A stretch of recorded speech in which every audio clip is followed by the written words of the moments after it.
What is that sound? It's a sound being heard a lot more in Washington County. Here at St. George Regional Medical Center, pediatric doctors are seeing a type of patient more lately. Yeah, so whooping cough is a bacteria, a respiratory bacteria that causes a spectrum of illness. I've seen a few cases in my outpatient clinic. And I've seen increased amount of kids that are needing to be hospitalized for it. Doctors Tim Larson and Carrie Smith are seeing in person at Red Rock Pediatrics what the Southwest Utah Public Health Department says they're seeing in numbers. Washington County usually averages about 10 to 15 cases of whooping cough per year.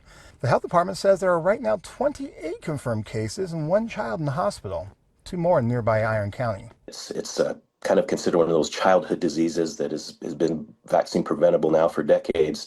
Some people have suspicions, or maybe they've read some information about vaccines that gives them concerns. But I always remember feeling a little hesitant or worried because of things I would hear. Once I started working for the health department, I thought I want to be an informed person. Just things I was able to find out from doctors and research, that it's pretty overwhelming that while it's not 100% effective, it is pretty effective, and it's very safe. David Heaton with the health department said there's less to worry about if a child is up to date on their Tdap shots, that are also known as the tetanus shot.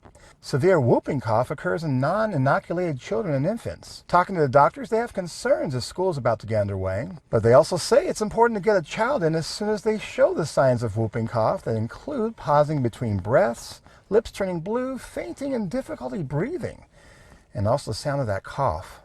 Whooping cough, you get to that 2-week, 3-week mark, and it's getting worse, not better. But the good news, if parents catch it early, there's a way to at least make the illness more mild when they do get it. And then getting treated early.